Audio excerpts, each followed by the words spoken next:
kú dédé àsìkò yìí o, ìròyìn Yajoyajo ni mo mú wá sétí ìgbọ̀nyín láti ìkànnì jígí alára 24 tó kalẹ̀ sí ìlú Ìbàdàn ní ìpínlẹ̀ Ọ̀yọ́. Awakọ̀ èrò tó jẹ́ ti ìjọba ìpínlẹ̀ Èkó BRT Andrew Nice Ominikoran tó ń jẹ́jọ́ lórí ìfipábánilòpọ̀ àti ikú ọ̀kan lára àwọn èrò tó gbé Bamise Ayanwola ti sọ pé òun kò jẹ̀bi àwọn ẹ̀sùn ìfipábánilòpọ̀ àti ìpànìyàn tí wọ́n fi kàn án. Ọ̀gbẹ́ni Ominikoran ẹni ọdún 57 sọ nílé ẹjọ́ lọ́jọ́bọ̀ pé èrò mẹ́ta míì tí òun gbé ló fi ipá bá Bamise lòpọ̀ tí wọ́n tún ṣekú pa á. Ilé-ẹjọ́ gíga ìjọba ìpínlẹ̀ Èkó tó wà ní Tafawa Balewa Square ni Ominikoran ti sọ àwọn ọ̀rọ̀ wọ̀nyí níwájú onídàájọ́ Sherifat Shonaike. Ilé-iṣẹ́ ìròyìn jábọ̀ pé afurasí náà sọ lásìkò tí agbẹjọ́rò rẹ̀ Àbáyọ̀mí Ọmọ́túbọ̀rà ń fi ọ̀rọ̀ wá lẹ́nu wò pé òun kò lọ́wọ́ sí nǹkan tó ṣẹlẹ̀ sí Bamise ẹni ọdún 22 náà tó jẹ́ aránṣọ nígbà ayé rẹ̀. Andrew Nice Ominikoran ṣàlàyé pé àwọn ọkùnrin mẹ́ta tí mo gbé ló fipá bá Bamise lòpọ̀ tí wọ́n sì jù ú síta láti inú ọkọ̀ BRT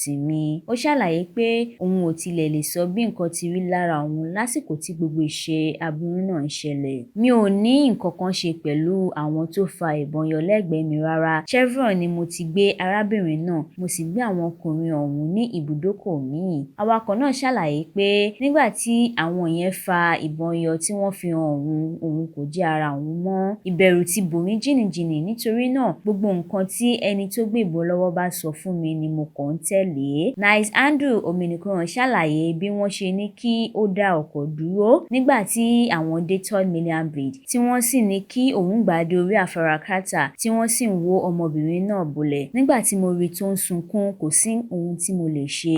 Ó ní ìbẹ̀rù ló jẹ́ kí òun sá lọ nígbà tí ìṣẹ̀lẹ̀ náà ṣẹlẹ̀. Ohun tí a gbọ́ ni pé agbègbè Chevron Estate ní Ajah ni olóògbé náà ti ń ṣiṣẹ́ gẹ́gẹ́ bí aránṣọ tí ó sì máa ń lọ sí Ọ̀tà ní ìpínlẹ̀ Ògùn lọ́dọ̀ ẹ̀gbọ́n rẹ̀ obìnrin láti lọ ṣe ìsinmi òpin ọ̀sẹ̀ lọ́sọ̀ọ̀sẹ̀. Omidan Ayanwola lọ sí Ọ̀tà lọ́jọ́ Sátidé lẹ́yìn tó parí iṣẹ́ tán ní Ajah lọ́jọ́ 26 oṣù kejì ló fi wọ bọ́ọ̀sì BRT náà tí nọ́mbà rẹ̀ jẹ́ 240257. Òṣòdì ni bọ́ọ̀sì BRT náà ń lọ ṣùgbọ́n omidan náà kò dé Òṣòdì tó fi di àwátì kó tó di pé wọ́n rí òkú rẹ̀ lẹ́yìn ọjọ́ díẹ̀ ní agbègbè Èbúté Èrò. Ọ̀rẹ́ kan tó ń fi fọ́nrán ọ̀hún ránṣẹ́ sí bó ṣe fura pé òun wà nínú ewu ló jẹ́ kí àṣírí tú pé inú BRT náà ló ti kan àgbákò.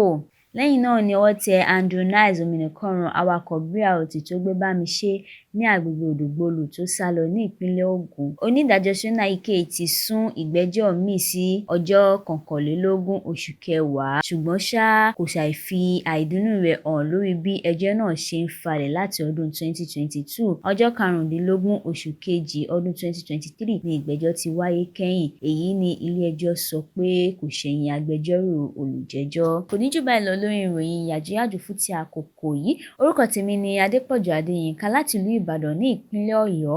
Ẹ má gbàgbé láti bá subscribe sí ìkànnì jígí alára 24 tó kalẹ̀ sí ìlú Ìbàdàn ní ìpínlẹ̀ Ọ̀yọ́. Mò ń ròyìn láti ẹ̀ka ìpínlẹ̀ Ìbàdàn. Ẹ máa yáṣẹ́.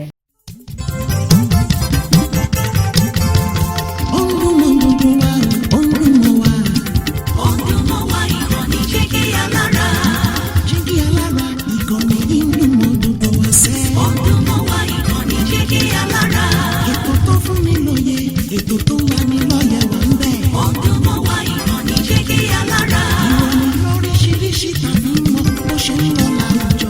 Ọdún mọ́ wá ìkànnì jígí alára. Ìkànnì jígí alára. Jígí alára.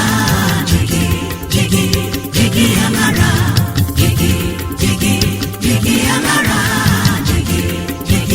Jígí alára.